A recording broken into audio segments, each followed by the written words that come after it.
یہ بات کہہ کر تو تم نے مجھے مجبور کر دیا ہے بیٹا. میں اتنے برسوں بعد ملنے والی اپنی بیٹی سے جدائی کیسے برداشت کر سکتا ہوں؟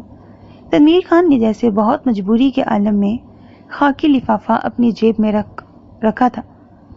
اقصیٰ نے خالی خالی نگاہوں سے اپنے سامنے رکھے رائٹنگ پیڈ کو دیکھا. سفید کاغذ پر محض چند آڑی ترچھی لکیریں کھینچی ہوئی تھیں. پچھلے 1 گھنٹے سے وہ اس کوشش میں تھی کہ میتھس کے چند سوالوں کی پریکٹس کر لے، لیکن اس کا ذہن اس قدر منتشر تھا کہ وہ کچھ بھی نہیں کر پا رہی تھی.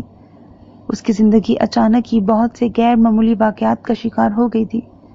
جب ماں مری تو اس وقت تو خیر اسے اتنا ہوش ہی نہیں تھا، لیکن امینہ بیگم کے انتقال نے اسے بری طرح متاثر کیا تھا. وہ اس صدمے سے سنبھلی نہیں تھی کہ اچانک اس کا نکاح حسن سے کر دیا گیا. حسن جسے اس نے کبھی اس نگاہ سے نہیں دیکھا تھا، اور یہ بھی جانتی تھی کہ حسن بھی اس کے لیے اپنے دل میں کوئی جگہ نہیں رکھتا. اس کا معیار بہت اونچا تھا. وہ اپنے لیے ایک آئیڈیل لڑکی کی تلاش میں تھا، لیکن خالو جان نے زبردستی اسے اقصیٰ کے ساتھ باندھ دیا. مجبوری کا یہ رشتہ تو وہ شاید ساری زندگی نبھا دیتا، لیکن اقصیٰ کو اپنا آپ بہت حقیر محسوس ہوتا تھا. وہ زبردستی حسن کے سر تھوپ دی گئی ہے. یہ احساس اسے اس رشتے کو قبول نہیں کرنے دے رہا تھا، اور اب اچانک باپ کا چلے آنا ایک اور امتحان تھا جو اپنے ساتھ ماضی سے متعلق بہت سے انکشافات لے کر آیا تھا.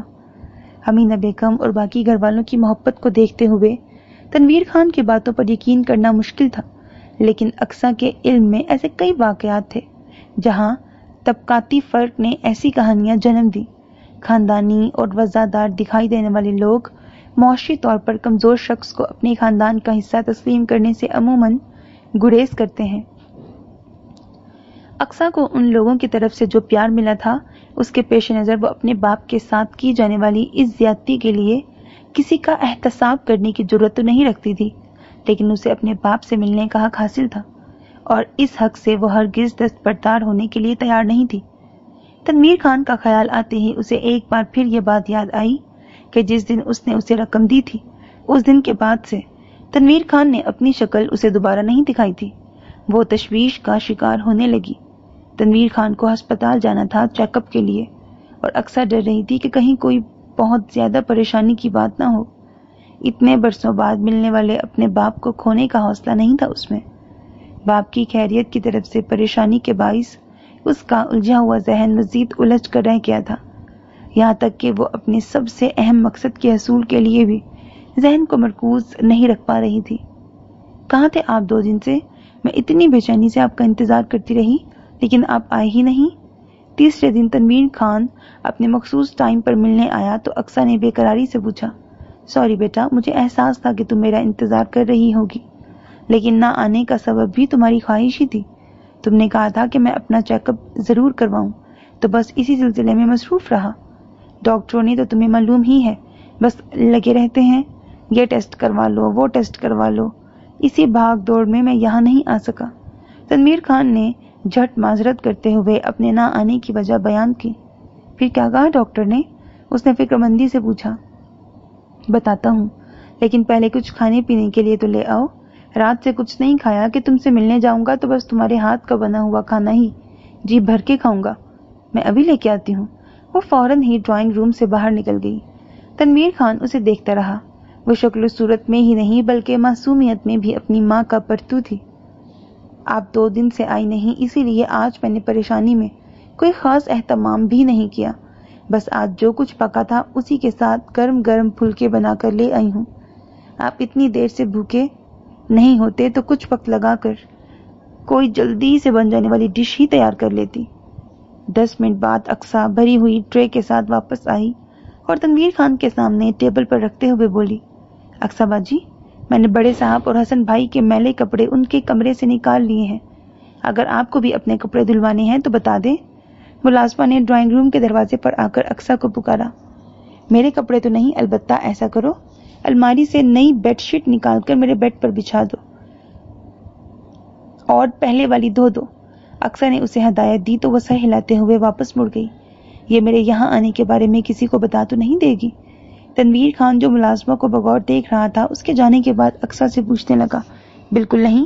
اول تو یہ دوپہر میں خالو جان کے کالج سے واپس آنے سے پہلے ہی چلی جاتی ہے. دوسرا، میں نے خود بھی اسے منع کر رکھا ہے کہ یہ فی الحال کسی کو آپ کی یہاں آمد کے بارے میں نہ بتائے۔ اقصیٰ نے تسلی دی۔ کیسی خراب قسمت ہے میری، اپنی سگی بیٹی سے چوروں کی طرح ملنے آنا پڑتا ہے، حسرت زدہ انداز میں کہتے ہوئے تنویر خان نے پلیٹ پر ایک کھسکائی۔ آپ نے ہی منع کر دیا، ورنہ میں تو ہرگز اس بات کو نہیں چھپاتی۔ آخر آپ میرے باپ ہیں، آپ کو حق ہے مجھ سے ملنے کا۔ اقصیٰ نے جوش سے کہا، نہیں بیٹا، یہ غلطی ہرگز نہ کرنا، ورنہ یہ لوگ اپنے پرانے ہتھ کنڈوں پر اتر آئیں گے۔ میں جوانی میں ان کا مقابلہ نہیں کر سکا تھا، تو اب اس بڑھاپے اور کمزوری میں کیسے ان کے سامنے ٹک سکوں گا؟ تمہارے خالو کو پتہ چل گیا تو وہ مجھ سے تم سے ملاقات کی یہ گھنٹے 2 گھنٹے کی خوشی بھی چھین لیں گے۔ تنویر خان کے لہجے میں بے بسی تھی، جس نے اقصیٰ کے دل کو غصے اور شکوے سے بھر دیا۔ آپ فکر نہ کریں، جیسا آپ کہیں گے میں ویسا ہی کروں گی، لیکن آپ خود پر بوجھ نہ ڈالیں۔ اور مجھے بتائیں کہ ڈاکٹر نے آپ کی طبیعت کے بارے میں کیا کہا؟ ڈاکٹر کا خیال ہے کہ میرا علاج صرف بائی پاس ہی ہے، اور تم تو جانتی ہو کہ یہ کتنا مہنگا علاج ہے۔ 2.5-3 لاکھ تو کم از کم چاہیے ہی ہوں گے۔ اتنی بڑی رقم میں کہاں سے لاؤں؟ بس اسی لیے صبر کر لیا ہے۔ تنویر خان نے بیچارگی سے کہا تو اقصیٰ بھی سوچ میں پڑ گئی۔ چند ہزار کی بات ہوتی تو وہ کسی نہ کسی طرح انتظام کر ہی لیتی، لیکن یہ تو لاکھوں کا معاملہ تھا جو کہ اختیار سے باہر تھا۔ تم کیوں اداس ہو گئی بیٹا؟ اداسی دور کرو اپنے چہرے سے اور دیکھو میں تمہارے لیے کیا لایا ہوں۔ تنویر خان نے اپنے ساتھ لایا ڈبہ اقصیٰ کی طرف بڑھایا۔ ڈبے میں زرد رنگ کی کانچ کی چوڑیاں تھیں، جن کے ساتھ سنہری چوڑیاں ملا کر سیٹ بنایا گیا تھا۔ ابھی پہن کر دکھاؤ مجھے یہ چوڑیاں، دیکھوں تو میری بیٹی کے ہاتھ میں کیسی لگتی ہیں۔ اقصیٰ نے چوڑیوں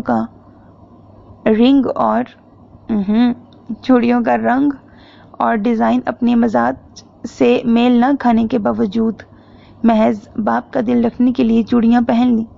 ماشاءاللہ، ان معمولی چوڑیوں کی قسمت جاگ گئی میری بیٹی کے ہاتھوں میں جا کر۔ اس نے سراہا تو وہ کھل اٹھی۔ اچھا بیٹا، چلتا ہوں، کل تو چھٹی کا دن ہے، سب لوگ گھر پہ ہوں گے، اس لیے میں نہیں آ سکوں گا، لیکن پرسوں کے لیے میرا تم سے وعدہ ہے، پرسوں میں ضرور تم سے ملنے آؤں گا۔ تنویر خان نے اجازت چاہی تو اقصیٰ حسرت سے اسے جاتا ہوا دیکھنے لگی۔ وہ باپ جو ابھی چند دن پہلے اس کی زندگی میں آیا تھا، نہ جانے کب اس کا ساتھ چھوڑ کر اس دنیا سے چلا جاتا، کچھ معلوم نہیں تھا۔ اسے بہت شدت سے اپنی بے بسی کا احساس ہو رہا تھا۔ تم ریسٹ کرو، آج کھانا میں بنا دیتی ہوں۔ ابو کہہ رہے تھے کہ شاید اقصیٰ کی طبیعت ٹھیک نہیں ہے، بہت تھکی اور پریشان سی دکھائی دے رہی ہے۔ حسب معمول ندا ویکینڈ پر آئی ہوئی تھی۔ اقصیٰ کھانے کی تیاری کے لیے کچن میں آئی تو ندا بھی اس کے پیچھے ہی چلی آئی۔ تھینک یو ندا باجی، آج کل واقعی میں بالکل بھی اچھا کھانا نہیں پکا رہی۔ اچھا ہے آج آپ پکا دیں تو سب لوگ ڈھنگ سے پیٹ بھر کر کھانا کھا لیں گے۔ اقصیٰ فوراً ہی پیچھے ہٹ گئی۔ پلاؤ اور چکن کڑھائی پکا لیتے ہیں، کیا خیال ہے؟ ندا نے رائے مانگی۔ جیسی آپ کی مرضی۔ اقصیٰ کے انداز میں بے دلی تھی۔ کیا کوئی پریشانی ہے اقصیٰ؟ ندا نے بغور اس کی طرف دیکھتے ہوئے پوچھا۔ نہیں، بس وہ رزلٹ کی ٹینشن ہے کہ پتہ نہیں کیسے مارکس آئیں گے، پھر ٹیسٹ کے لیے بھی اچھی تیاری نہیں ہو پا رہی، تو مجھے تھوڑا سا ڈپریشن ہو رہا ہے۔ اقصیٰ نے نظریں چراتے ہوئے بہانہ بنایا۔ اللہ نے چاہا تو تمہارے مارکس اچھے ہی ہوں گے۔ رہی ٹیسٹ کی تیاری، تو اگر زیادہ مشکل پیش آ رہی ہے تو حسن سے کہو کہ وہ تمہاری ہیلپ کر دے گا۔ ندا نے اس کے بہانے کو سچ جانا تھا، اس لیے تسلی دینے کے لیے ساتھ ساتھ مشورہ بھی دے دیا۔ مشکل تو خیر کوئی نہیں ہے، بس یوں ہی ذرا دل نہیں لگ رہا ہے پڑھائی میں، اس لیے تیاری نہیں ہو پا رہی۔ اس کے گریز پر ندا کے ہونٹوں پہ مسکراہٹ مچلنے لگی۔ یہ وہی اقصیٰ تھی جو دن رات حسن کے گلے کا ہار بنی رہتی تھی، اور اب رشتہ بدلا تھا تو وہ حسن سے مخاطب ہوتے ہوئے بھی جھجکتی تھی۔ آپ مائنڈ نہ کریں ندا باجی، تو میں کچھ دیر کے لیے اپنے کمرے میں جا کے اسٹڈی کر لوں۔ اقصیٰ نے ندا کے ہونٹوں کی مسکراہٹ دیکھ لی تھی اور اس کا مفہوم سمجھ کر جھیپ سی گئی تھی، اس لیے کچن سے فرار کی راہ ڈھونڈی۔ بالکل، میں نے تو تم سے پہلے ہی کہا تھا کہ کھانا میں پکا دوں گی، اب اگر تم مجھے نند سمجھ کر خود ہی تکلف سے کام لے رہی ہو تو اس میں میرا کیا قصور؟ ندا ایک بار پھر اسے چھیڑنے سے باز نہیں آئی تھی۔ وہ بنا کوئی تاثر چہرے پر لائے جلدی سے کچن سے باہر نکل گئی۔ دوبارہ وہ کمرے سے تبھی باہر نکلی جب ندا نے اسے کھانے کے لیے آواز دی تھی۔ بیٹا، کھانے کے بعد تم تینوں میرے کمرے میں آنا، مجھے تم لوگوں سے کچھ ضروری باتیں کرنی ہیں۔ سب لوگ ڈائننگ ٹیبل پر جمع ہوئے تو مکرم علی نے ان تینوں سے کہا، خیریت تو ہے نا ابو؟ تینوں کی نمائندگی کرتے ہوئے ندا نے مکرم علی سے پوچھا۔ ہاں ہاں بالکل خیریت ہے، بس ایک ذمہ داری ہے میرے سر پہ جسے میں آج ادا کر دینا چاہتا ہوں۔ مکرم علی نے بشاشت سے جواب دیا تو وہ لوگ قدرے مطمئن ہو گئے۔ ندا کے بچوں کی شوخیوں نے بھی ماحول کو زیادہ دیر سنجیدہ نہیں رہنے دیا اور کھانا خوشگوار موڈ میں رغبت سے کھایا گیا۔ یوں بھی آج بہت دنوں بعد اس گھر میں ڈھنگ کا کھانا پکا تھا۔ اقصیٰ خود بھی اس فرق کو محسوس کر رہی تھی اور دل ہی دل میں قدرے شرمندہ بھی تھی۔ اس لیے جب کھانے کے بعد برتن سمیٹ کر وہ اور ندا کچن میں آئیں تو وہ ندا سے بولی، آپ جائیں ندا باجی، چائے میں بنا لوں گی۔ اور پھر اس نے بہت لگن اور دھیان سے چائے بنائی تھی۔ زبردست اقصیٰ بیٹا، آج تو تم نے دل ہی خوش کر دیا۔ اس نے سب کو چائے سرو کی تو مکرم علی نے پہلا گھونٹ لیتے ہی اسے سراہا۔ اس وقت وہ سب مکرم علی کے کمرے میں موجود تھے۔ بچوں کو ندا نے کمپیوٹر پر کوئی گیم لگا کر مصروف کر دیا تھا۔ سوری خالو جان، مجھے احساس ہے کہ پچھلے چند دن سے میں اچھا کھانا نہیں پکا رہی ہوں۔ اقصیٰ نے لگے ہاتھوں اپنی کوتاہی کا اعتراف کرتے ہوئے معذرت کر لی۔ ارے نہیں بیٹا، یہ کوئی ایسی بڑی بات نہیں جس کے لیے معذرت کی جائے، کبھی کبھی ایسا ہو جاتا ہے۔ تمہاری خالہ مرحومہ بھی یوں تو بہت شاندار کھانا پکاتی تھی، لیکن کبھی مزاج برہم ہو یا انہیں کوئی پریشانی ہو تو پھر سارا آتاب کھانے پر ہی آتا تھا۔ مکرم علی نے مسکراتے ہوئے کہا اور پھر ندا سے بولے، ندا بیٹا ذرا لاکر کھول کر اس میں سے سرخ رنگ کی تھیلی تو نکالو۔ ندا نے ان کے حکم کی تعمیل کی اور ان سے چابیاں لے کر لاکر میں سے سرخ مخملی تھیلی نکال کر ان کے سامنے لا رکھی۔ اس تھیلی میں تمہاری امی کے زیورات ہیں۔ اپنی زندگی میں ہی انہوں نے مجھ سے اس خواہش کا اظہار کر دیا تھا کہ یہ زیورات تم تینوں کے درمیان تقسیم ہوں گے۔ مکرم علی نے تھیلی کھول کر اس میں سے زیورات نکالتے ہوئے کہا، شرن، بیٹی کا حصہ بیٹے سے نصف ہوتا ہے۔ ندا اور اقصیٰ ہماری 2 بیٹیاں ہیں اور حسن ایک بیٹا۔ میں نے کل جیولر کے ہاں جا کر زیورات کی مالیت کا اندازہ کر کے انہیں 4 حصوں میں تقسیم کروا لیا ہے، 2 حصے حسن کے اور 1 حصہ تم دونوں کا۔ مکرم علی نے پلاسٹک کی تھیلیوں میں الگ الگ کر کے رکھے 4 حصے ان تینوں کے سامنے رکھے۔ اقصیٰ بیٹا، حسن کی منکوحہ ہونے کی حیثیت سے اس کے حصے کے زیورات بھی تمہیں ہی ملیں گے، یعنی تم حقیقت میں تینوں حصوں کی مالک بن جاؤ گی۔ اس لیے اگر میں انتخاب کا حق ندا کو دے دوں تو تمہیں اعتراض تو نہیں ہوگا؟ مکرم علی نے اقصیٰ سے پوچھا تو اس نے فوراً ہی نفی میں سر ہلا دیا۔ مجھے زیورات وغیرہ کا تو اتنا شوق نہیں ہے، لیکن امی جان کی کوئی نشانی میرے پاس ہو اس لیے میں اپنا حصہ ضرور لوں گی۔ ندا نے وہ حصہ منتخب کیا جس میں امینہ بیگم کا جڑاؤ گلو بند موجود تھا۔ حسن اس ساری کارروائی کے دوران خاموش بیٹھا رہا تھا۔ مکان میں بھی تم چاروں کا حصہ اسی طرح ہے۔ اپنی زندگی تک میں اس مکان کو بکنے نہیں دوں گا۔ بعد میں حسن کی مرضی ہے کہ وہ اس کو بیچ کر تمہارا حصہ دے دے یا خود اس گھر میں رہتے ہوئے اس گھر کی جو مارکیٹ ویلیو ہو اس کے مطابق تمہارے حصے کی رقم تمہیں ادا کر دے۔ آپ اس طرح کیوں کر رہے ہیں ابو؟ اللہ آپ کا سایہ ہمارے سروں پر قائم رکھے، ہمیں نہیں چاہیے یہ حصے وصے۔ مکرم علی کی بات پر ندا روحان سی ہو گئی تھی۔ دل چھوٹا مت کرو بیٹا، تم لوگوں میں اپنے اثاثوں کی تقسیم کر رہا ہوں، اس کا مطلب یہ نہیں کہ میں اپنی زندگی سے مایوس ہو گیا ہوں، بلکہ یہ تو ایک شرعی فریضہ ہے۔ ماں باپ کو اپنی زندگی میں ہی یہ تمام فیصلے کر لینے چاہیے تاکہ ان کے بعد ان کی اولاد میں ان معاملات پر تنازع نہ ہو۔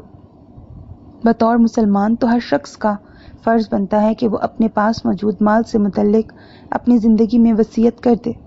کہتے ہیں کہ مومن پر 2 راتیں اکٹھی ایسی نہیں گزرنی چاہیے کہ اس نے اپنے مال کے بارے میں وصیت نہ کی ہو۔ اس اعتبار سے تو مجھے اس کام کو کرنے میں کافی تاخیر ہی ہو گئی ہے، لیکن سد شکر کہ اس رب نے زندگی میں اور ہوش و حواس کے ساتھ وصیت کرنے کی توفیق عطا کر دی۔ مکرم علی نے ندا کو سمجھایا اور پھر حسن سے بولے، حسن بیٹا अगले साल मैं रिटायर हो जाऊंगा। वहां से जो मेरे फंड वगैरह मिलेंगे उसके लिए मेरा इरादा है कि किसी रफाही इदारे को डोनेट कर दूं। मेरी गुजर औकात के लिए तो मेरी पेंशन ही काफी होगी। तुम और आमिर दोनों अच्छी नौकरियों पर हो, अपनी जिंदगियां अपने बलबूते पर गुजार सकते हो, इसलिए मुझे इत्मीनान है कि इस रकम में से कुछ न मिलने पर तुम लोगों को किसी तंगी का एहसास नहीं होगा। मेरे सारे बच्चे अपने घरों में खुशहाल जिंदगी गुजारते रहेंगे। आपका फैसला बहुत अच्छा है अब्बू, मुझे उस पर कोई एतराज नहीं और मेरे ख्याल में किसी और को भी नहीं होगा। हसन ने मुस्कुराते हुए उन्हें यकीन दिलाया। मुझे भी कोई एतराज नहीं। आमिर भी पैसे वगैरह को ज्यादा अहमियत नहीं देते, इसलिए उनकी तरफ से भी किसी एतराज का खदशा नहीं। निदा ने भी उन्हें इत्मीनान दिलाया। आप लोग इतने आला ज़र्फ हैं तो बस एक मेरे बाप के लिए ही क्यों अपने दिलों को कुशादा नहीं कर सके। लब सिए बैठी अक्सा के दिल में शिकवा मचला था। आप आए क्यों नहीं 3 दिन से? मैं इतनी बेचैनी से आपका इंतजार करती रही। आपने वादा किया था कि पीर को आऊंगा और आज जुमेरात है। वो खुद को शिकवा करने से ना रोक सकी थी। मुझे अपना वादा याद था बेटा, लेकिन तबीयत इतनी खराब थी कि 2 कदम चलने की भी सकत ना थी मुझ में। अपना वादा क्या खाक निभाता? तनवीर खान ने बेचारगी से कहा तो अक्सा ने बगौर देखा। यह आपके नील कैसे पड़ा हुआ है? गौर करने पर ही उसे तनवीर खान की बाईं कनपट्टी के करीब पड़ा नील का निशान भी दिखाई दिया था। बिस्तर से उठकर बाथरूम जा रहा था कि चकरा कर गिर गया। इस चोट के अलावा भी काफी चोटें आई हैं। उन चोटों की वजह से ही तो मैं बिल्कुल बेबस हो गया था, वरना किसी न किसी तरह तुमसे मिलने आ ही जाता। तनवीर खान ने अपनी आस्तीन उलटकर हाथ पर मौजूद चोट का निशान दिखाया तो वो तड़प गई। कितनी बदकिस्मत हूं मैं कि मेरा बाप इतना शदीद बीमार है और मैं उसकी खिदमत भी नहीं कर सकती। वो रोने लगी। मत रो बेटा, ये तुम्हारी नहीं मेरी बदकिस्मती है कि साहिब औलाद होते हुए भी जिंदगी के ये आखिरी अय्याम लावारिसों की तरह गुजार रहा हूँ। मौत मुकद्दर है, इस बात पर तो शिकवा नहीं, लेकिन इस लम्हा खत्म होती जिंदगी में अगर तुम मेरे साथ होती तो मैं सुकून की मौत मरता। वो अक्सा को अपने बाजू के हसार में लेकर बज़ाहिर उसे दिलासा देते हुए बोला, नहीं जीने दूंगी मैं आपको ये बेबसी की जिंदगी। आपका इलाज होगा और आप लंबी जिंदगी जिएंगे। अक्सा ने रोते रोते सर उठाकर बहुत अज़्म से कहा। वो फैसला जो वो 3 दिन से नहीं कर पा रही थी बिल्कुल अचानक हो गया था। तुम कर ही क्या सकती हो बेटा? अक्सा की बात पर तनवीर खान के कान खड़े हुए, लेकिन बज़ाहिर उसने बहुत लाचारी से पूछा, बस आप देखते जाएं। अक्सा जोश में बोलती हुई ड्राइंग रूम से बाहर चली गई। थोड़ी देर बाद वो वापस आई तो उसके पास एक स्याह रंग का हैंड बैग था और उसने बड़ा सा दुपट्टा खूब फैलाकर ओढ़ा हुआ था। 2-3 घंटे में मैं वापस आ जाऊंगी, तब तक तुम सारा काम निपटा लेना। और हाँ देखो, अगर खालू जान मुझसे पहले घर वापस आ जाए तो उनसे कहना मैं अपनी दोस्त से मिलने उसके घर गई हूँ। वो अपने पीछे मौजूद मुलाजमा को हदायत देकर तनवीर खान की तरफ मुड़ी। चलें अब्बू, हमें जल्दी वापस भी आना है। ये सब क्या है? क्या मुझे भी तो बताओ बेटा। तनवीर खान का तजस्सुस अरूज पर था। आप चलें तो सब पता चल जाएगा। अक्सा ने तनवीर खान का बाजू पकड़ कर खींचा तो वो जैसे मजबूरन उसके पीछे चल पड़ा। बाहर रोड पर आकर उन लोगों ने एक रक्षा रुकवाया और रक्षा अक्सा की बताई हुई मंजिल की तरफ दौड़ने लगा। मार्केट पहुंचकर अक्सा ने एक ज्वेलर्स शॉप का रुख किया। ये कुछ जेवरात हैं जिन्हें मैं बेचना चाहती हूँ। अक्सा ने अपने हैंड बैग से जेवरात की थैली बरामद की और ज्वेलर के सामने मौजूद काउंटर पर रख दी। आप शायद इन्हें बेचकर नए डिजाइन के जेवरात खरीदना चाहती हैं? ज्वेलर ने जेवरात का जायजा लेने के बाद अंदाजा लगाते हुए अक्सा से पूछा। जी नहीं, मुझे कुछ रकम की जरूरत है, इसलिए मैं इन जेवरात को बेचना चाहती हूँ। अक्सा ने उसके अंदाजे की तरदीद की। रसीदें तो होंगी आपके पास इन जेवरात की? ज्वेलर ने कुछ मोहतात अंदाज में पूछा। जी बिल्कुल। अक्सा ने अपने बैग से रसीदें भी निकालकर सामने रखी तो वो मुतमईन हो गया। आप बैठे, कुछ देर इंतजार करें। टांकों, खोट और नगीनों का हिसाब किताब करके जेवरात की कीमत का तयन करने में कुछ वक्त लगेगा, ज्वेलर ने कहा तो वो और तनवीर खान एक तरफ मौजूद आरामदेह कुर्सियों पर बैठ गए। खिलाफे तवक्को तनवीर खान बिल्कुल खामोश था। اور اس نے اب تक کی کارروائی میں کوئی دخل نہیں دیا تھا۔ جیولرز شاپ میں ان لوگوں کو توقع سے کچھ زیادہ وقت لگ گیا تھا۔ گھڑی کی تیزی سے بھاگتی سوئیوں نے اقصیٰ کو احساس دلایا کہ مکرم علی گھر واپس آ چکے ہوں گے، لیکن وہ مطمئن تھی کہ ملازمہ کو پہلے ہی اپنے تاخیر سے آنے کی صورت میں بہانہ بتا کر آئی تھی۔ 1,75,000 قیمت بنتی ہے ان زیورات کی، جیولر نے بتایا تو اقصیٰ کے چہرے پر کچھ مایوسی چھا گئی۔ یہ رقم اس کی امید اور ضرورت دونوں کے مقابلے میں کافی کم تھی، لیکن کیا ہی کیا جا سکتا تھا۔ اس نے حامی بھرتے ہوئے جیولر کو پیمنٹ دینے کا عندیہ دیا۔ ابو، یہ رقم آپ کے علاج کے لیے ہے، اگرچہ یہ کافی کم ہے، لیکن پھر بھی کچھ نہ کچھ ہو ہی جائے گا۔ میری ایک دوست کے فادر ڈاکٹر ہیں، میں ان سے بات کروں گی، وہ ہمارا رابطہ کسی ایسے ہارٹ سرجن سے کروا دیں گے جو کم فیس پر آپ کا آپریشن کرنے پہ راضی ہو جائے۔ دکان سے باہر نکل کر اقصیٰ نے رقم تنویر خان کے حوالے کرنا چاہی۔ نہیں بیٹا، میں تم سے یہ روپے نہیں لے سکتا، یہ زیورات یقیناً تمہیں تمہاری خالہ جان کی طرف سے ملے تھے۔ میں اس پیسے کو اپنے علاج پر لگانا حرام سمجھتا ہوں۔ پہلے میں بھی کشمکش کا شکار تھی، لیکن پھر میں نے سوچا کہ جن لوگوں کی وجہ سے آپ اس حال کو پہنچے ہیں، اگر ان کا پیسہ آپ کے علاج پر خرچ ہو جائے تو اس میں ایسا کوئی حرج بھی نہیں ہے۔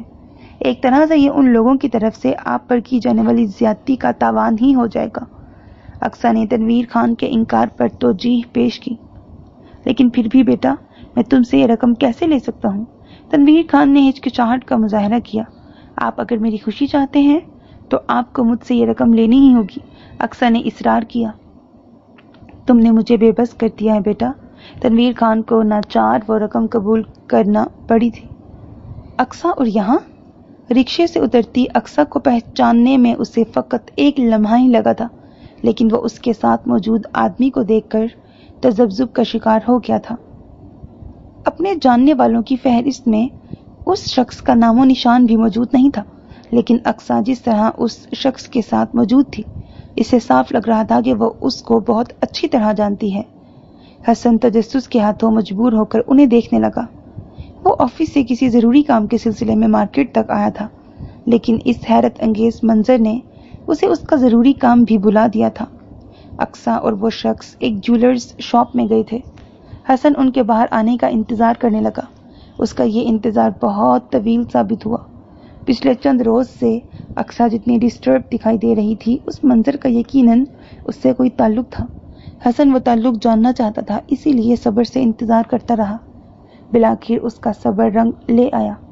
باہر نکلنے کے بعد اقصیٰ اور وہ آدمی کچھ دیر باہر کھڑے رہے۔ اقصیٰ اس آدمی کو ایک پھولا ہوا لفافہ دے رہی تھی، جسے لینے سے شاید وہ انکار کر رہا تھا، لیکن بہرحال اقصیٰ کے اصرار پر اس نے وہ لفافہ رکھ لیا، اور پھر وہ لوگ حسن کی نظروں کے سامنے ایک رکشے میں بیٹھ کر روانہ ہو گئے۔ ان کے جانے کے بعد حسن گاڑی سے اترا اور اسی جیولر شاپ میں داخل ہوا۔ ابھی یہاں میری بیوی آئی تھی، میں جاننا چاہتا ہوں کہ وہ کیا کچھ یہاں بیچ کر گئی ہے۔ اس نے محض اندازے کی بنیاد پر ہی جیولر سے یہ سوال کیا تھا۔ دیکھیے جناب، ہم نے باقاعدہ رسیدیں دیکھ کر زیورات خریدے ہیں، اس لیے آپ ہم سے کسی طرح کی پوچھ گچھ نہیں کر سکتے۔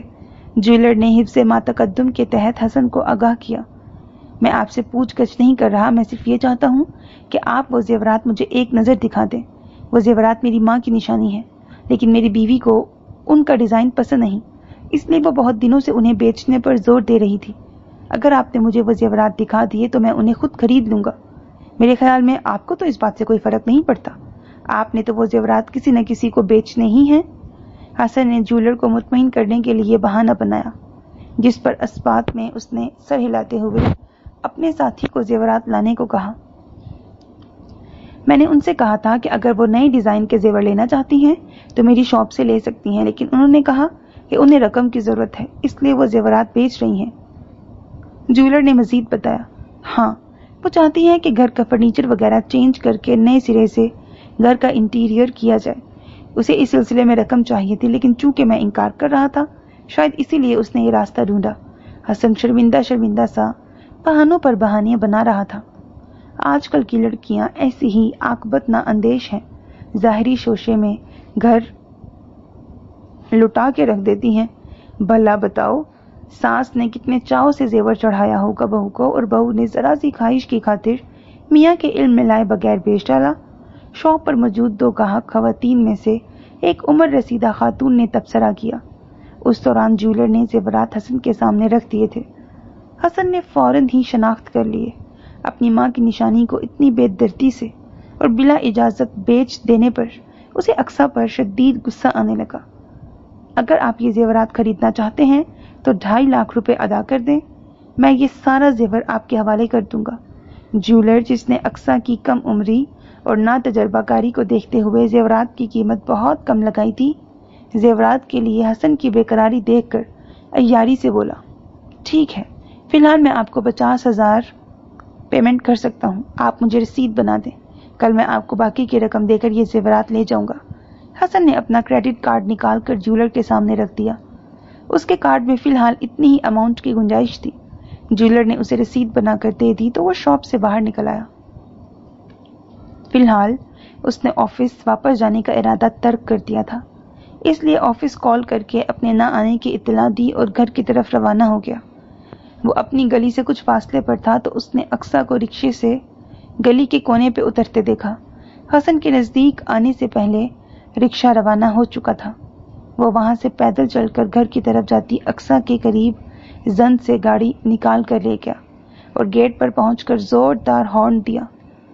अक्सा ने हसन की गाड़ी को तेजी से अपने बराबर से गुजरते देखा और धकसी रह गई थी। उसे अंदाजा था कि हसन ने उसे तनवीर खान के साथ रिक्शे से उतरते देख लिया होगा। उसका दिल बुरी तरह धड़कने लगा। अभी वो खुद में हसन का सामना करने की हिम्मत नहीं पा रही थी। वो मरे मरे कदमों से घर की तरफ बढ़ने लगी। उसके गेट तक पहुंचने से कबल ही गेट खुल चुका था और हसन गाड़ी अंदर ले गया था। चलो भाई, अक्सा भी आ गई, अच्छा है, अब सब मिलकर ही लंच करेंगे। मुकर्रम अली, जो गेट बंद कर रहे थे, अक्सा को देखकर बोले, ये आज तुम जल्दी कर कैसे आ गए? उन्हें ख्याल आया तो वो पलट कर गाड़ी से उतरते हसन से पूछने लगे। कुछ तबीयत ठीक नहीं लग रही थी, इसलिए सोचा घर चलकर थोड़ी देर रेस्ट कर लूं। घर के अंदरूनी हिस्से की तरफ जाती अक्सा ने हसन की संजीदा आवाज सुनी और किचन की तरफ बढ़ गई। मुलाजमा वापस जा चुकी थी और किचन में खाना जूं का तू रखा था। अक्सा खामोशी से खाना डाइनिंग टेबल पर लगाने लगी। बड़ी सख्त भूख लग रही थी, लेकिन अकेला था, इसलिए खाने का दिल ही नहीं चाह रहा था। अच्छा है तुम दोनों आ गए, अब सब साथ मिलकर खाना खाएंगे। मुकर्रम अली ने एक बार फिर उन दोनों की आमद पर खुशी का इजहार किया। मैं तो अपनी दोस्त के साथ खाना खाकर आई हूँ, आप दोनों खाना खा लें। मार्केट से वापस आते हुए वो तनवीर खान के इसरार पर एक फास्ट फूड शॉप से उसने बर्गर और कोल्ड ड्रिंक ले ली थी। इसी वजह से उसे घर पहुंचने में भी मजीद देर हो गई थी और अब वो पछता रही थी कि उसने तनवीर खान की बात क्यों मानी। अगर वो सीधी घर आ जाती तो हसन से उसका सामना ना होता। वो जानती थी कि फिलहाल हसन मुकर्रम अली की मौजूदगी की वजह से खामोश है, लेकिन बाद में उससे इस सिलसिले में बाज़ पुर्स जरूर करेगा। वो उसके लिए खुद को जहनी तौर पर तैयार करने की कोशिश कर रही थी। मुलाजमा ने बताया था मुझे कि तुम अपनी किसी दोस्त से मिलने गई हो। मुझे बड़ी हैरत हुई कि तुमने पहले तो अपना ऐसा कोई इरादा जाहिर नहीं किया था और ना ही तुम कभी इस तरह अकेली अपनी दोस्तों के घर जाती हो। क्या कोई इमरजेंसी थी? मुकर्रम अली ने अक्सा के इनकार पर पूछा।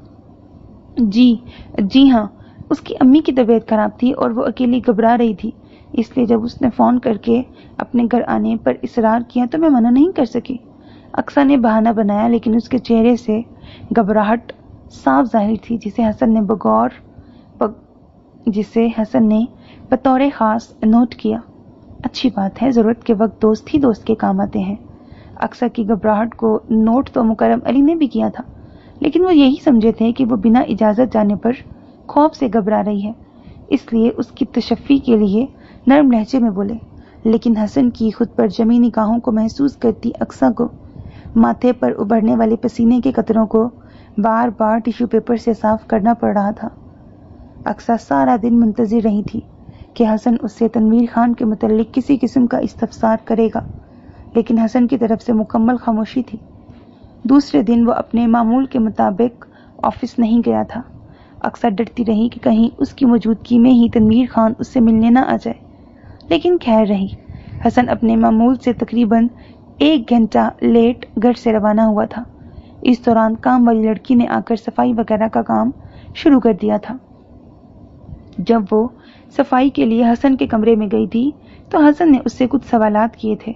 हसन के सख्त लहजे की वजह से मुलाजमा को उन सवालों के ठीक ठीक जवाबात देने पड़े थे, लेकिन ये बात अक्सा के इल्म में नहीं आ सकी थी। तनवीर खान अपने मामूल के वक्त पर अक्सा से मिलने आया था और उसने आते ही अक्सा के चेहरे से उसकी परेशानी को भांप लिया था। क्या बात है, आज मेरी गुड़िया के चेहरे पर रोजाना जैसी रौनक नहीं?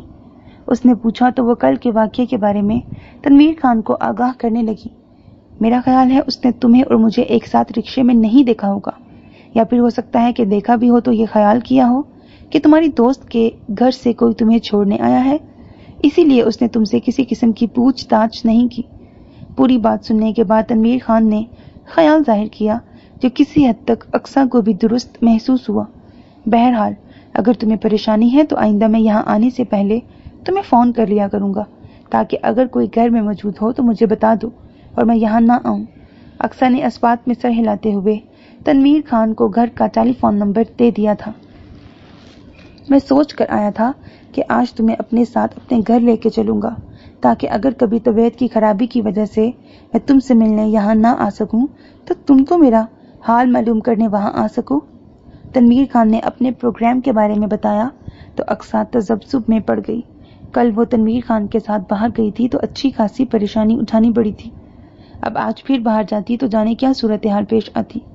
अगर तुम नहीं चलना चाहती तो कोई बात नहीं, मैं तो सिर्फ तुम्हारी परेशानी के ख्याल से कह रहा था कि कभी तबीयत खराब हुई और मैं आ ना सका तो तुम यहाँ बैठी बैठी हौलती रहोगी। मेरा तो कोई फोन नंबर भी नहीं है कि जिस पर फोन करके तुम खैरियत मालूम कर सको। मुझे तो खैर आदत ही है, तकलीफ के दिन तन्हा घर में लोट पोट करके गुजारता हूँ। कभी ऐसी बेबसी होती है कि कोई हलक में 2 घूंट पानी डालने वाला भी नहीं होता, लेकिन बस ढीठ हड्डी हूँ, इसलिए किसी न किसी तरह गुजारा हो ही रहा है। तनवीर खान ने अक्सा को मुतजब्जब देखा तो ग्लूगीर लहजे में कहने लगा।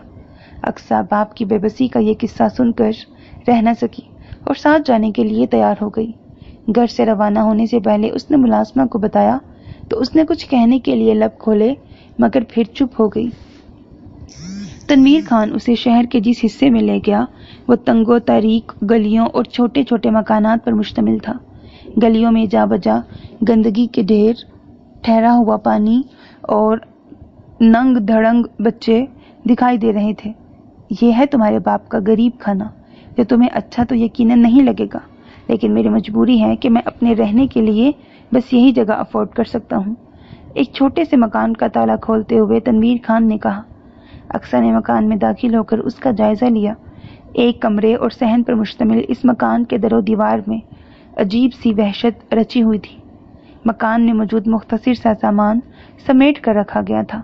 उसके बावजूद फर्श और चारपाई पर बिछी चादर की हालत से जाहिर था कि यहाँ सफाई का कोई एहतमाम नहीं किया जाता। घर की फिजा में अजीब सी बू बसी हुई थी। अक्सा का जी मतलाने लगा, लेकिन वह तनवीर खान का दिल रखने के लिए मुस्कुराते हुए चारपाई के एक कोने पर टिक गई। रोजाना तुम मेरी खातिर मदारात करती हो, आज मैं तुम्हें अपने हाथ से चाय बना के पिलाता हूँ। तनवीर खान कोने में रखे हुए चूल्हे की तरफ बढ़ते हुए बोला। अक्सा ने चाय का पानी रखने की गर्ज से तनवीर खान की उठाई गई देगची को देखा। देगची के किनारों पर मौजूद काली तह इस बात का सबूत थी कि अरसे से देगची को ढंग से नहीं धोया गया। उस देगची में बनी हुई चाय को पीने के ख्याल से अक्सा को उबाई आने लगी। रहने दे अबू, इस वक्त मुझे चाय की बिल्कुल भी तलब नहीं, बस आप यहाँ आकर बैठ जाएं और मुझसे बातें करें। उसने तनवीर खान को चाय बनाने से मना किया तो वह देगची छोड़कर वापस अक्सा के करीब आ बैठा। तनवीर खान, कहाँ हो यार? अभी वो बैठा ही था कि कोई शख्स बाहर से आवाज लगाते हुए अंदर आ गया। एक अजनबी को सामने पाकर अक्सा घबरा सी गई, लेकिन तनवीर खान ने उसे तसल्ली दी। ये नूर मोहम्मद है, मेरा जिगरी दोस्त, इससे घबराने की कोई जरूरत नहीं। माफ करना यार, हमें नहीं मालूम था कि अंदर औरत बैठी है। हम तो आदत के मुताबिक यूं ही मुंह उठाकर अंदर आ गया था। नूर मोहम्मद ने माजरत की तो अक्सा ने नजर उठाकर उसे देखा। तनवीर खान का ही हम उम्र वो आदमी कुछ उस जैसी शख्सियत का ही मालिक था। नूर मोहम्मद की आंखों में पड़े सुर्ख डोरे और पिचके हुए गाल तनवीर खान से मुमासिल थे। अपनी सुर्ख डोरों वाली आंखों के साथ वो अक्सा की तरफ बगौर देख रहा था। अक्सा ने घबराकर नजरें झुका ली और आहिस्तगी से बोली, अब्बू मुझे घर जाना है, देर हो गई तो मेरे लिए खालू जान के सामने कोई बहाना बनाना मुश्किल हो जाएगा। ठीक है बेटा, दिल तो नहीं चाह रहा कि मैं अपने घर आई रोशनी को इतनी जल्दी वापस जाने दूं, लेकिन तुम्हारी भी अपनी मजबूरी है, इसलिए रोक भी नहीं सकता। तनवीर खान फौरन ही उठ खड़ा हुआ। वो लोग घर बंद करके रिक्शा लेने बाहर सड़क तक आए तो नूर मोहम्मद उनके साथ साथ था। नूर मोहम्मद की निगाहों की चुभन अपने वजूद पर महसूस करती अक्सा अंदर ही अंदर बुरी तरह जुज़-बुज़ हो रही थी। आप? अगले रोज अक्सा रात के खाने के बाद अपने कमरे में बैठी कोई किताब पढ़ रही थी तो हसन वहां चला आया। आपको अंदर आने से पहले इजाजत लेनी चाहिए थी। वो दुपट्टा एक तरफ रखे बहुत इजी अंदाज में बैठी हुई थी, इसलिए इस तरह अचानक हसन के अंदर आ जाने पर खज्जल सी हो गई। मैं नहीं समझता कि मुझे अपनी बीवी के बेडरूम में आने के लिए किसी इजाजत की जरूरत है। हसन ने कुर्सी घसीट कर बैठते हुए जिस इत्मीनान से ये बात कही, उसने अक्सा के पूरे जिस्म में सनसनाहट सी दौड़ा दी। उनके निकाह के बाद ये पहला मौका था कि हसन ने उससे अपने रिश्ते को जताया था। बाय द वे, आप खुद इस लफ्ज इजाजत से आशना हैं जो दूसरों को इसकी नसीहत कर रही हैं। हसन का अंदाज बेहद तंजिया था। अक्सर समझ गई कि वह बास पुरसी के लिए आया है। मुझे आपसे किसी किस्म की इजाजत लेने की जरूरत नहीं। अक्सा ने बेमुरव्वती का मुजाहरा किया। जरूरत है मिसिज अक्सा हसन, जरूरत है। यह घर सिर्फ आपका नहीं है कि आप जिसे चाहें यहाँ बुलाएं और आपसे आपसे पूछने वाला भी ना हो। हसन का लहजा काट-दार था। सिर्फ मेरा नहीं लेकिन मेरा भी है, इसलिए कम से कम मुझे यह हक हासिल है कि मैं अपने बाप को मिलने के लिए यहाँ बुला सकूं। अब हकीकत को छुपाना मुश्किल था, इसलिए उसने एतराफ कर लिया। बाप? कौन सा बाप? वो शख्स जिसने सारी जिंदगी पलट कर तुम्हारा हाल नहीं पूछा, आज वो बाप होने का दावेदार बनकर यहाँ आ गया है और तुम हमारी मोहब्बतें भूलकर उस शख्स को सर आंखों पर बिठा रही हो। हसन की आवाज में तंज और गुस्से की आमेजिश थी। मोहब्बत के नाम पर ज्यादती करना कोई आप लोगों से सीखे। इसी मोहब्बत का सहारा लेकर आप लोगों ने मुझसे मेरा बाप छीन लिया। क्या जुर्म था मेरे अब्बू का? सिर्फ यही ना कि वो गरीब थे। खाला और खालू जान को उन्हें अपने बराबर बिठाते हुए तौहीन महसूस होती थी, इसलिए उनसे उनकी बीवी और बेटी को छीन लिया गया। वो यकदम ही फट पड़ी थी। हसन हैरान नजरों से उसे देखने लगा। तुम हकीकत से वाकिफ नहीं हो अक्सा। तुमसे जो कुछ तुम्हारे अब्बू ने कहा तुमने उसे सच जान लिया, लेकिन कुछ सच्चाइयां तुम मेरी जबान से भी सुनो। तनवीर खान एक आदी जवारी और शराबी शख्स है। उसने जरीना खाला पर जिंदगी को इतना तंग कर दिया था कि उन्हें मजबूरन हमारे घर में पनाह लेनी पड़ी। मैंने तुम्हें उसके साथ देखने के बाद जो दिन खामोशी से गुजारे हैं, उनमें मैं यूं ही हाथ पर हाथ धरकर नहीं बैठा रहा। एक एक बात मालूम की है मैंने उस शख्स के बारे में। उसकी जिंदगी सिर्फ आवारागर्दियों में और जेल के चक्कर काटने में गुजरी है। उसके सगे भाई ने उसे ताल्लुकात खत्म कर रखे हैं। अभी पिछले हफ्ते ही पुलिस उसे जुबे के एक अड्डे से उठाकर ले गई थी। 2 दिन तक हवालात में रहने के बाद अपने किसी दोस्त की मदद से वो बाहर निकलने में कामयाब हुआ था। यहाँ उसने क्यों और किस मकसद के लिए आना शुरू किया है, ये तो वो ज्यादा बेहतर जानता है। लेकिन मैं तुम्हें खबरदार कर देना चाहता हूँ कि जो कुछ नुकसान हो चुका है, बस इसी पर इक्तफा कर लो और हमारे साथ साथ खुद पर जुल्म न करो। हसन का तेज लहजा बतदरीज धीमा हो गया था। उसकी आखिरी 2 बातों ने अक्सा को बुरी तरह चौंकाया। तनवीर खान का 2 दिन के वक्फे से जिस्म पर चोटों के निशान लेकर आना उसे अच्छी तरह याद था। साथ ही हसन ने किसी नुकसान का जिक्र किया था, तो क्या वो जानता था कि अक्सा ने तनवीर खान को क्या कुछ दिया है? लेकिन कैसे? ये बात अक्सा की समझ में नहीं आ रही थी। हसन मजीद कोई वजाहत किए बगैर उसके कमरे से बाहर निकल गया। पीछे अक्सा सोचों के गर्दाब में घिरी बैठी थी। फोन की घंटी एक तवातिर से बज रही थी। बेजार सी अक्सा ने बहुत सुस्ती से आकर रिसीवर उठाया। मुझे अक्सा से बात करनी है। उसकी हेलो के जवाब में एक मर्दाना आवाज सुनाई दी। जी, बात कर रही हूँ। हैरान होती अक्सा ने कहा। बोलने वाले की आवाज उसके लिए अजनबी थी। میں نور محمد بات کر رہا ہوں، تنویر خان کا دوست۔ دوسری طرف موجود شخص نے اپنا تعارف کروایا تو اقصیٰ کو تنویر خان کے گھر پر ملنے والا شخص یاد آ گیا۔ ساتھ ہی اسے بے تحاشا پریشانی نے بھی گھیر لیا۔ ابو خیریت سے تو ہے نا؟ اس نے بے حد تشویش سے نور محمد سے پوچھا۔ نہیں، تمہارے ابو ٹھیک نہیں ہیں، ان کی طبیعت بہت زیادہ خراب ہے۔ انہوں نے مجھ سے کہا کہ میں فون کر کے تمہیں بلا لوں، وہ تم سے ملنا چاہتے ہیں۔ نور محمد نے اس کے اندیشوں کی تصدیق کرتے ہوئے اسے تنویر خان کا پیغام پہنچایا۔ میں ابھی آ رہی ہوں۔ اقصیٰ نے جلدی سے ریسیور کھڑل پہ رکھا اور چادر اوڑھ کر پرس اٹھایا اور کچن کی طرف بڑھی جہاں ملازمہ برتن دھو رہی تھی۔ میں کچھ دیر کے لیے گھر سے باہر جا رہی ہوں، تم گیٹ بند کر لو۔ اس کی آنکھوں میں نمی اور چہرے پر پریشانی تھی۔ خیر تو ہے باجی، آپ بہت پریشان لگ رہی ہیں، ملازمہ نے تشویش سے پوچھا۔ میرے ابو کی طبیعت خراب ہے، میں ان سے ملنے جا رہی ہوں، ان کے لیے دعا کرنا تم۔ اقصیٰ کی آواز رند گئی تھی۔ وہ مشکل سے خود پر قابو پاتے ہوئے گھر سے باہر نکلی اور سڑک پر آ کر رکشے کے لیے نظریں دوڑانے لگی۔ جلدی اسے ایک رکشہ مل گیا۔ رکشے میں بیٹھ کر اس نے پتہ بتایا اور خود سر تھام کے بیٹھ گئی۔ عام حالات میں وہ یوں تنہا کہیں جانے کا تصور بھی نہیں کر سکتی تھی، لیکن اس وقت ہر جھجک اور خوف پر باپ کی محبت حاوی تھی۔ اس کا باپ بیمار تھا اور اس کا بیمار دل اپنی بیٹی کو پکار رہا تھا۔ بیٹی ایسے میں بھلا کیسے رک سکتی تھی؟ جلد ہی رکشے نے اسے اس کے مطلوبہ مقام تک پہنچا دیا۔ تنویر خان کے دروازے پر پہنچ کر اس نے شکر کیا کہ وہ ان پر گلیوں میں بھٹکنے کی بجائے سیدھی یہاں پہنچ گئی۔ لرزتے ہاتھوں سے اس نے دروازے پر دستک دی تو دروازہ فوراً ہی کھل گیا۔ دروازہ کھولنے والا شخص نور محمد تھا۔ اقصیٰ تیزی سے اندر کی طرف بڑھی۔ اندر کمرے میں تنویر خان اپنے بستر پر آنکھیں موندے لیٹا ہوا تھا۔ اس کے چہرے پر تکلیف کے آثار تھے۔ کمرے میں اس کے علاوہ ایک بوڑھا آدمی اور دو درمیانی عمر کے آدمی اور بھی موجود تھے، لیکن اقصیٰ کی توجہ کا مرکز صرف اور صرف بستر پر موجود تنویر خان تھا۔ وہ لپک کر اس کے قریب آ گئی۔ ابو! تنویر خان کے سرانے بیٹھتے ہوئے اس نے ہولے سے اسے پکارا۔ جواب میں تنویر خان نے فوراً آنکھیں کھول کر اسے دیکھا اور پھر خود بھی اٹھ کر بیٹھنے کی کوشش کی، لیکن اٹھ نہ سکا اور نڈھال سا ہو کر سر واپس تکیے پہ رکھ دیا۔ کیا ہوا تھا؟ طبیعت اچانک اتنی خراب کیوں ہو گئی؟ اقصیٰ نے باپ کا ہاتھ پکڑتے ہوئے بےتابی سے پوچھا۔ بس بیٹا، جو روگ دل کو لگا ہے وہ چین ہی نہیں لینے دیتا، تنویر خان نے بہت دکھی لہجے میں کہا تھا۔ آپ کی طبیعت اتنی خراب ہے اور آپ گھر پر ہی ہیں، آپ کو تو فوراً ہسپتال جانا چاہیے تھا۔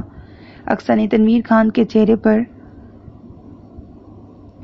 کھنڈی زردی اور اس کے ہولے ہولے کپ کپاتے جسم کو دیکھتے ہوئے کہا، دوا کھا لی تھی میں نے، اس سے طبیعت سنبھل گئی ہے، اور پھر اب تو تم بھی آ گئی ہو، اب میں فوراً ٹھیک ہو جاؤں گا۔ تنویر خان نے کہہ کر پھر آنکھیں موند لیں۔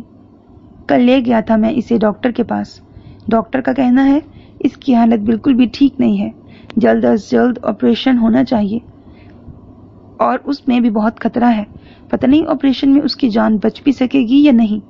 نور محمد قریب آ کر سرگوشیوں میں اقصیٰ کو بتانے لگا۔ یہ سب سن کر اقصیٰ کا چہرہ سفید پڑ گیا، ساتھ ہی اسے اپنی کوتاہی کا بھی خیال آیا۔ تنویر خان نے اس سے کہا تھا کہ وہ اپنی دوست کے والد سے اس کے آپریشن کے سلسلے میں بات کرے گی، لیکن حسن کے علم میں اپنی اور تنویر خان کی ملاقات کا معاملہ آ جانے کے بعد وہ ذہنی طور پر اس قدر الجھ گئی تھی کہ اس کا دھیان اس معاملے کی طرف سے ہٹ گیا تھا۔ لیکن اب تنویر خان کی حالت اسے پچھتاووں میں مبتلا کر رہی تھی۔ وہ اسی سوچ میں ڈوبی بیٹھی تھی کہ اس نے محسوس کیا تنویر خان کے جسم میں یکدم ہی اکڑاؤ سا پیدا ہو گیا ہے۔ اس سے قبل کہ اقصیٰ کچھ سمجھتی، اس نے بری طرح تڑپنا شروع کر دیا۔ اقصیٰ بری طرح گھبرا گئی۔ ایسے میں نور محمد ہی آگے بڑھا اور تنویر خان کے سرانے رکھی ایک بوتل اٹھا کر اس میں سے ایک گولی نکال کر تنویر خان کی زبان کے نیچے رکھی۔ باقی افراد تنویر خان کے ہاتھ پیر سہلانے لگے۔ اقصیٰ حواس باختہ سی ٹکر ٹکر یہ ساری صورتحال دیکھتی رہی۔ تھوڑی دیر میں تنویر خان کی حالت سنبھل گئی۔ ہم ابو کو ہسپتال لے چلتے ہیں، اقصیٰ نے نور محمد سے کہا۔ نہیں، میں ٹھیک ہوں، تنویر خان نقاہت زدہ آواز میں بولا۔ پلیز ابو، آپ ضد نہ کریں، آپ کو اس وقت ہسپتال جانے کی ضرورت ہے، اقصیٰ نے تنویر خان کا ہاتھ تھامتے ہوئے ملتجی لہجے میں کہا۔ وہ اپنے ایک اور رشتے کو کھونے کے لیے ہرگز تیار نہیں تھی۔ اس کی آنکھوں سے بار بار آنسو بہہ نکلتے تھے جنہیں اسے صاف کرنے تک کا ہوش نہیں تھا۔ میری ایک بات مانو گی اقصیٰ؟ یکدم ہی تنویر خان نے اپنے ہاتھ پر موجود اقصیٰ کے ہاتھوں پر اپنا دوسرا ہاتھ رکھتے ہوئے بڑی آس سے پوچھا۔ ایک نہیں 100 باتیں مانوں گی، لیکن پہلے ہسپتال چلیں۔ اس نے ضد کی۔ نہیں بیٹا، ہسپتال جا کر زندگی بڑھ جائے گی اس کی کیا گارنٹی ہے، لیکن اگر تم میری بات مان لو تو تمہارے باپ کی اس روتی بلکتی زندگی کو ایک خوشی ضرور مل جائے گی۔ میں مرنے سے پہلے اپنی بیٹی کی خوشی دیکھنا چاہتا ہوں، اسے دلہن بنا دیکھنا چاہتا ہوں۔ تنویر خان کی بات نے اقصیٰ کو گنگ کر دیا تھا۔ تم بس ایک ہاں کر دو تو تمہارے باپ کا ڈوبتا دل سنبھل جائے گا۔ یہ محلے کے مولوی صاحب اور 2 لوگ یہاں بیٹھے ہیں، ان کے سامنے میں تمہارا نکاح اپنی پسند کے آدمی سے کروا دیتا ہوں، پھر تمہارا جہاں دل چاہے مجھے وہاں لے جانا۔ تمہاری خوشی دیکھنے کے بعد میں ہنس کے موت کو گلے لگا لوں گا، تنویر خان رکت بھرے لہجے میں کہہ رہا تھا، اور اقصیٰ کے حواس اس کا ساتھ چھوڑ رہے تھے۔ یہ نہیں ہو سکتا، بالآخر اس نے لرزتی ہوئی آواز میں جواب دیا۔ کیوں نہیں ہو سکتا؟ کہ تمہیں اپنے باپ پر بھروسہ نہیں؟ کیا تم اپنے باپ کو اتنا بھی مان نہیں دے سکتی کہ وہ اپنی پسند کے شخص سے تمہاری شادی کر سکے؟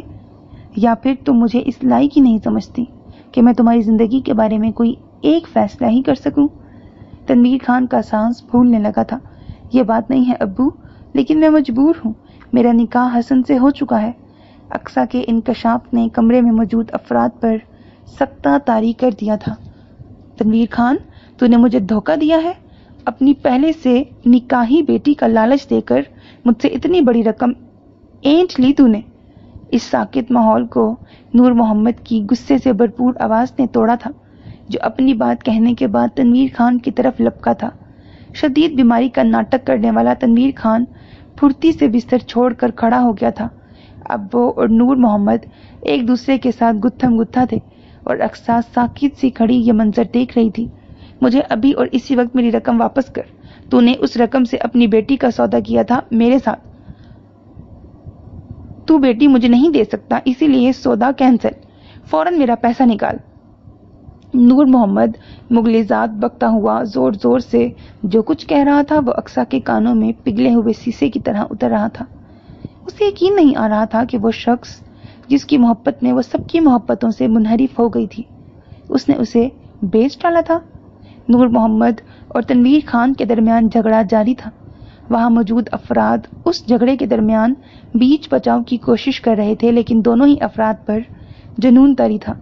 اقصیٰ نے اجنبی نظروں سے جانوروں کی طرح لڑتے اپنے باپ کو دیکھا اور پھر اپنے لرزتی ٹانگوں کو بمشکل قابو کرتی بیرونی دروازے کی طرف بڑھ گئی۔ دروازے سے باہر قدم رکھتے ہوئے اس کی سماعتوں نے اندر ہونے والے ایک دھماکے کی آواز سنی، لیکن اس نے پیچھے مڑ کر نہیں دیکھا۔ وہ جلد از جلد اس جگہ سے دور بھاگ جانا چاہتی تھی۔ یہاں اس نے زندگی کو اتنے مکروہ روپ میں دیکھا تھا کہ اسے خود اپنے دل سے جینے کی امنگ مٹتی ہوئی محسوس ہو رہی تھی۔ گاڑی تیز رفتاری سے چلاتے حسن کا دماغ غصے سے کھول رہا تھا۔ اس نے اقصیٰ کو تنویر خان کے سلسلے میں تنبیہ کی تھی، لیکن اس کے باوجود وہ تنویر خان سے ملنے اس کے گھر چلی گئی تھی۔ حسن کو اس سے اتنی جرأت کی امید نہیں تھی۔ وہ سمجھتا تھا کہ اقصیٰ زیادہ سے زیادہ تنویر خان کو گھر بلا کر اس سے ملتے رہنے پر ہی اکتفا کرے گی، لیکن اس نے ایسا نہیں کیا تھا۔ اس نے تو محض کسی انجانے خدشے کے تحت گھریلو ملازمہ کو اپنا کانٹیکٹ نمبر دے کر اسے ہدایت کی تھی کہ اگر کبھی کوئی غیر معمولی واقعہ پیش آ جائے تو وہ اسے آگاہ کر دے، اور ملازمہ نے جب اسے فون کر کے یہ اطلاع دی کہ اقصیٰ تنہا اپنے باپ سے ملنے کے لیے گئی ہے تو اسے شدید غصہ آیا تھا۔ حسن کی حاصل کردہ معلومات کے مطابق تنویر خان جس کماش کا بندہ تھا، اقصیٰ کا تنہا اس کے گھر جانا کسی طرح مناسب نہیں تھا۔ حسن جانتا تھا کہ تنویر خان کو کوئی بیماری نہیں، وہ پہلے بھی اقصیٰ کو دھوکہ دے کر ایک بڑی رقم ہتھیا چکا ہے، اور اب پھر اس نے طبیعت کی خرابی کے بہانے اقصیٰ کو اپنے گھر بلایا تھا تو یقیناً اس کے پیچھے کسی نیک ارادے کا امکان نہیں تھا۔ حسن کو کچھ غصہ ملازمہ پر بھی تھا، جس نے فوری طور پر اسے فون کرنے کی بجائے کچھ وقت اس انتظار میں گزار دیا تھا کہ اقصیٰ گھر واپس آ جائے گی، لیکن اقصیٰ اپنے کہے کے مطابق جلد واپس نہیں آئی تو ملازمہ نے گھبرا کر حسن کو اطلاع دی۔ حسن ہر کام جوں کا توں چھوڑ کر آفس سے نکل کھڑا ہوا تھا، لیکن गुस्से के साथ साथ खदशात भी थे जो उसे सता रहे थे। उस इलाके की सड़कें तंग और टूटी फूटी थीं, इसलिए हसन को गाड़ी की रफ्तार कम करनी पड़ी। वो इस सूरत हाल पर इतना परेशान था कि उसे गाड़ी की स्पीड कम करने पर भी उलझन महसूस हो रही थी। लेकिन फिर वो चौंक सा गया। स्याह चादर में लिपटी तेज तेज कदम उठाती वो लड़की अक्सा थी। ये पहचानने में उसे महज 2 सेकंड ही लगे थे। उससे कदरे फासले पर होने के बावजूद वो उसके चेहरे की उड़ी हुई रंगत और चाल में मौजूद इज़्तिराब को महसूस कर सकता था। गाड़ी में बैठो। हसन ने अक्सा के बिल्कुल सर पर ले जाकर गाड़ी रोकी और फ्रंट सीट का डोर खोलते हुए तहक्कुम भरी आवाज में कहा। अक्सा खामोशी से गाड़ी में बैठ गई। अपने नजदीक गाड़ी रुकने पर वो चौंकी जरूर थी, लेकिन हसन को देखकर खौफजदा नहीं हुई थी। हसन समझता था कि अपने यूं इस तरह पकड़े जाने पर वो घबराएगी, लेकिन उसके बरअक्स हसन को उसकी सरासीमा चेहरे पे इत्मीनान के रंग उतरते महसूस हुए थे। गाड़ी में बैठते ही उसने बहुत थके हुए अंदाज में अपना सर सीट की पुश्त से टिकाकर आंखें मूंद ली थीं। हसन जो उसे सख्त सुनाना चाहता था, लब भींच के रह गया। उसे महसूस हुआ अक्सा किसी अनहोनी से गुजर के आई है। वो खौफजदा ही नहीं, दुखी भी महसूस हो रही थी। चनाचे उसे कुछ भी कहने का इरादा मुलतवी करके वो खामोशी से ड्राइव करता रहा। घर पहुंचने पर भी अक्सा जबान से एक लफ्ज कहे बिना गाड़ी से उतरी और सीधी अपने कमरे में चली गई। हसन नहीं जानता था कि उसके इस शिकस्त खुर्दा अंदाज के पीछे क्या वजूहात हैं, लेकिन कुछ तो हुआ था, इसका उसे यकीन था। और ये भी जानता था कि फिलहाल अक्सा उसे कुछ नहीं बताएगी। एक गहरा सांस लेते हुए उसने अपने आसाब को पुरसकून करने की कोशिश की और फिर बाहर निकल गया। उसे ऑफिस वापस जाना था कि बहुत से अधूरे काम उसके मुंतजिर थे। अक्सा बाजी, आपको हसन भाई बुला रहे हैं। वो बिस्तर पर लेटी यूं ही छत को घूर रही थी कि मुलाजमा ने उसे पैगाम पहुंचाया। अक्सा ने सर घुमाकर वॉल क्लॉक की तरफ देखा। 10:30 बज रहे थे। इस वक्त हसन के घर पे होने का मतलब था कि आज उसने ऑफिस की छुट्टी की थी। अक्सा पिछले कई दिनों से हसन के सामने नहीं गई थी। जो कुछ तनवीर खान ने किया था वो बहैसियत बेटी उसके लिए बेहद तकलीफ दे था। वो शर्मिंदा थी कि उसने एक बदकमाश शख्स की बातों में आकर जिंदगी भर खुद पर एहसान करने वालों की खलूस पर शक किया। एक तरफ अपनी एहसान फरामोशी पर शर्मिंदा थी तो दूसरी तरफ तनवीर खान के घिनौने रूप ने उसे शदीद सदमा पहुंचाया था। वो तसव्वुर भी नहीं कर सकती थी कि मजलूमियत का लिबादा ओढ़कर बरसों बाद मिलने वाला उसका बाप उसे बाजार में मिलने वाली किसी जिन्स की तरह फरोख्त कर चुका है। शदीद दुख और शर्मिंदगी ने अक्सा के आसाब को बुरी तरह मुतासिर किया था। वो कई दिन तक बीमार पड़ी रही थी। बीमारी के इस अरसे में निदा उसके पास रुकी हुई थी। अपने बच्चों की पढ़ाई, शौहर की जिम्मेदारियां और ससुराल के झंबेले सब कुछ छोड़कर उसने अक्सा की तीमारदारी की थी। उसे एहसास हो रहा था कि ये सब यूं ही तो नहीं था। इतनी कुर्बानियां तो बस मोहब्बत में दी जाती हैं, और अक्सा इन मोहब्बतों की नाकदरी के जुर्म की मुर्तकिब हुई थी। वो जितना पछताती कम था। खालू जान भी उसकी बीमारी के अरसे में उसके लिए बहुत मुतफक्किर रहे। उन्होंने उसके लिए फ्रिज में ताज़ा फलों और जूसेस का ढेर लगा दिया था। वो उसके सगे बाप नहीं थे, लेकिन हकीकत ये थी कि उसका सगा बाप मुकर्रम अली के कदमों की खाक के बराबर भी नहीं था। वो शख्स जिसने रिश्तों के तकद्दुस को पामाल कर डाला था, दर हकीकत बाप कहलाने का भी हकदार नहीं था। यही सब सोचती अक्सा अपने बिस्तर से नीचे उतरी। लम्हा भर के लिए उसका सर चकराया, लेकिन फिर वो संभल गई। बुखार तो 2 दिन हुए उतर चुका था, लेकिन अभी कमजोरी बाकी थी। खुद को संभालते हुए वो कमरे से बाहर निकली और ऊपर के पोर्शन की तरफ जाने वाली सीढ़ियां चढ़ने लगी। इतने दिनों से हसन उसके सामने नहीं आया था और ना ही उसे कुछ कहा था। शायद निदा की मौजूदगी के सबब उसने खामोशी इख्तियार कर रखी थी, लेकिन अब जबकि निदा अपने घर जा चुकी थी तो उसने फौरन अक्सा को अपने कमरे में बुलावा भेजा था। अक्सा ने सब कुछ सच सच बता देने का अहद करते हुए उसके कमरे के दरवाजे पर दस्तक दी। आ जाओ। फौरन ही इजाजत दी गई। अक्सा दरवाजा धकेल के अंदर दाखिल हुई। वो बहुत ज्यादा कंफ्यूज थी। हसन का सामना करना बहुत दुश्वार लग रहा था। सब कुछ बता देने का इरादा करने के बावजूद कुछ भी बोलना मुश्किल लग रहा था। बैठो। हसन बेड पर ब्रीफ केस रखे उसमें मौजूद अशिया को उलट पुलट रहा था। सर उठाकर अक्सा को देखे बगैर उसने कहा था। अक्सा फौरन ही एक कुर्सी पर टिक गई। 3 दिन पहले तुम्हारा रिजल्ट आ गया था। तुम्हें इन्फॉर्म इसलिए नहीं किया कि तुम्हारी तबीयत ठीक नहीं थी और हस्बे तवक्को रिजल्ट ना पाकर तुम मजीद डिप्रेस्ड हो सकती थी।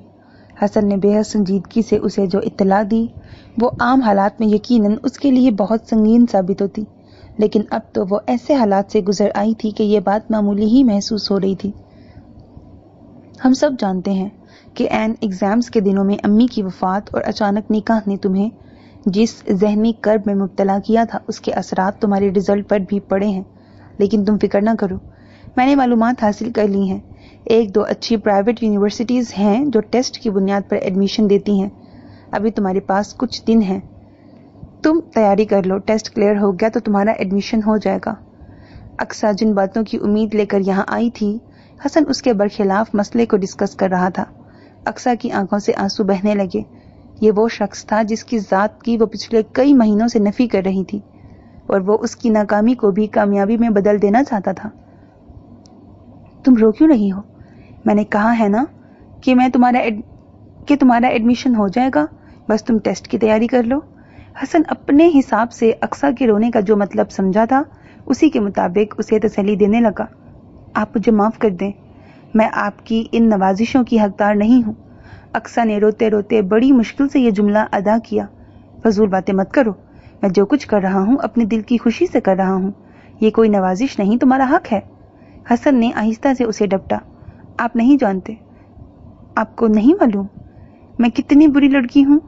मैंने आपको बहुत नुकसान पहुंचाया है। वो कहे बगैर नहीं रह सकी।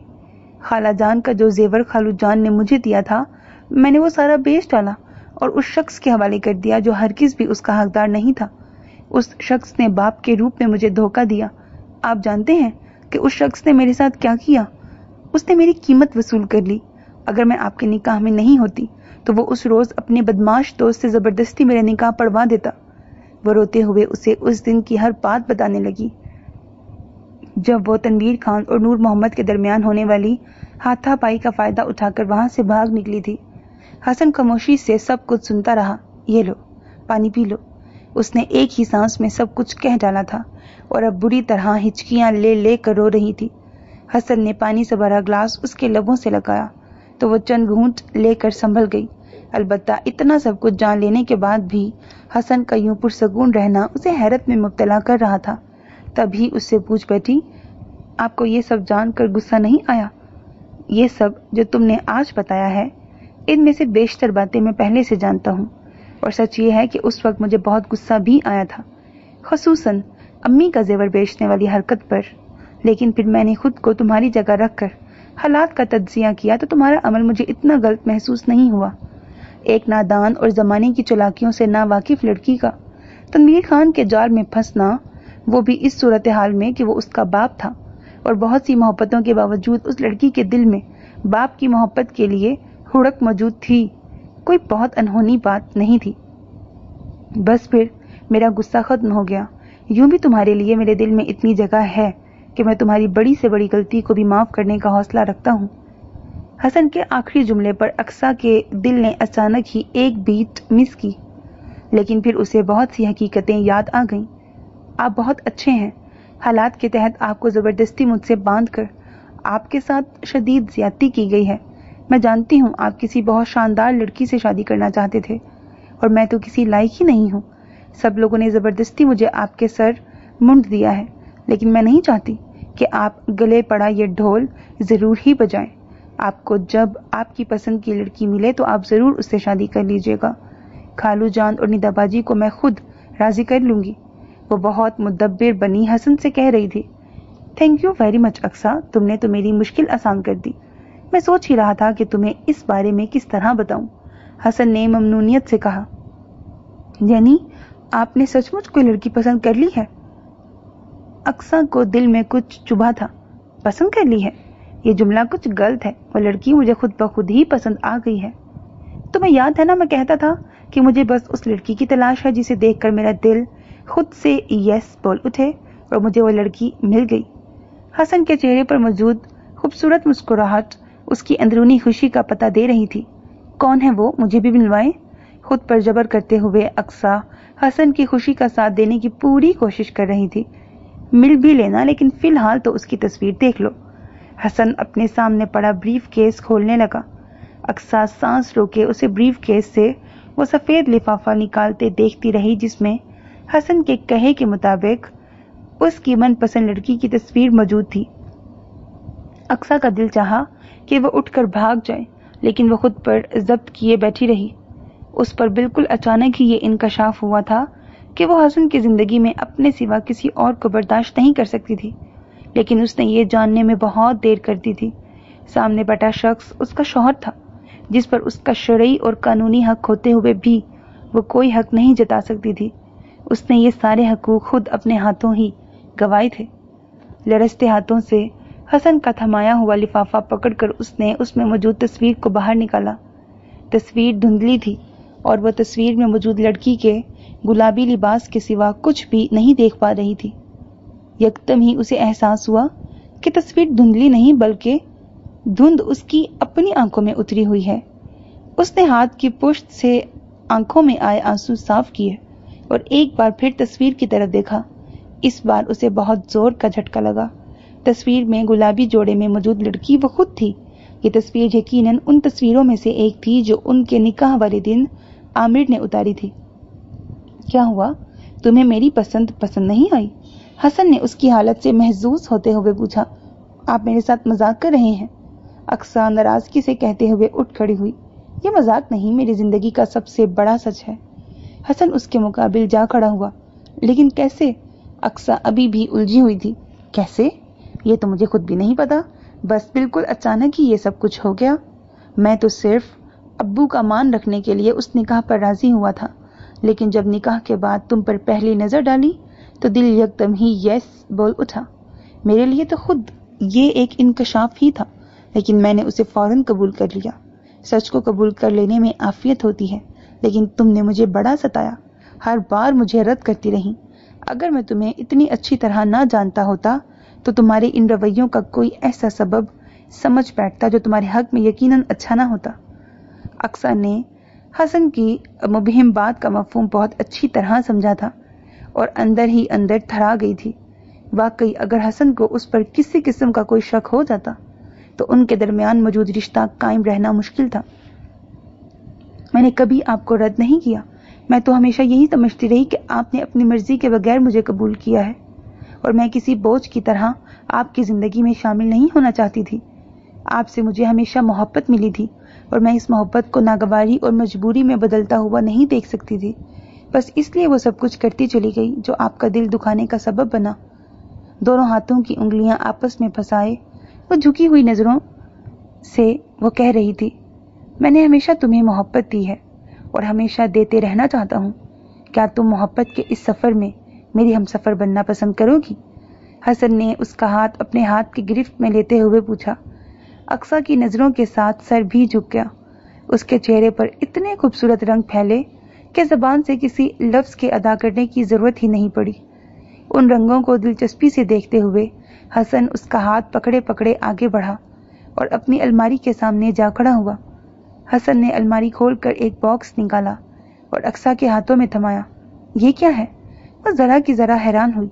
खुद खोलकर देख लो, हसन ने कहा तो उसने बॉक्स खोला और फिर उसमें मौजूद अमीना बेगम के जेवरात देखकर उसकी आंखें डुबडुबा गईं।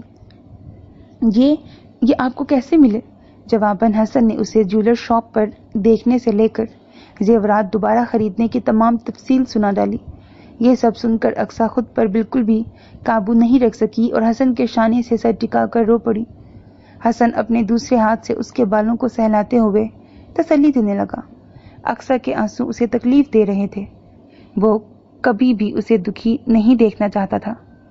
शायद यही वजह थी कि उसने अक्सा से तनवीर खान का अंजाम छुपा लिया था। तनवीर खान और नूर मोहम्मद के दरमियान होने वाले उस झगड़े में तनवीर खान ने नूर मोहम्मद पर गोली चला दी थी, जिससे नूर मोहम्मद मौके पर ही हलाक हो गया था। तनवीर खान आजकल पुलिस की तहवील में था और उसके साबका मुजरिमाना रिकॉर्ड की मौजूदगी में उसके कत्ल के इस मुकदमे से बच निकलने की कोई उम्मीद नहीं थी। तनवीर खान ने अपने और नूर मोहम्मद के दरमियान होने वाले तनाज़े की असल वजूहात बयान नहीं की थी और उस झगड़े को दो जवारियों के दरमियान पैसे पर होने वाले झगड़े पर ही معمول کیا گیا تھا۔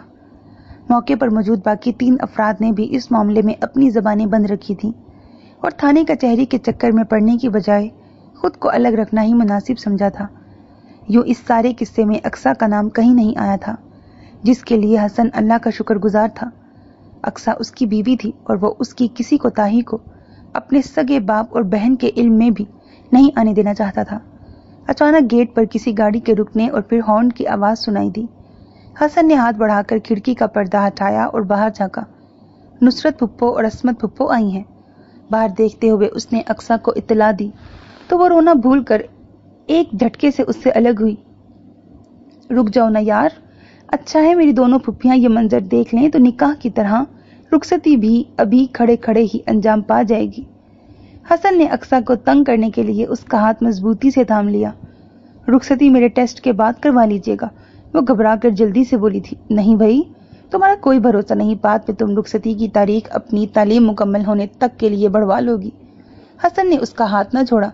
میں ایسا نہیں کروں گی، اب تو خود میرے لیے آپ سے دور رہنا ممکن نہیں۔ دونوں پھپھیوں کی دہشت تھی شاید جس نے اقصیٰ سے اتنا واضح اعتراف کروا ڈالا۔ تمہاری زبان سے یہ اعتراف سن کر اب تو میرا اور بھی دل نہیں چاہ رہا کہ تمہیں یہاں سے جانے دوں۔ حسن اسے زج کرنے پر تلا ہوا تھا۔ پلیز حسن۔ حسن کو اس کے اپنا نام پکارنے کی یہ ادا اتنی بھائی کہ فوراً ہی اس کی درخواست قبول کرتے ہوئے اس کا ہاتھ چھوڑ دیا۔ اقصیٰ سر پٹ باہر کی طرف دوڑی۔ اس کے اس انداز پر حسن کے ہونٹوں پر مسکراہٹ پھیل گئی۔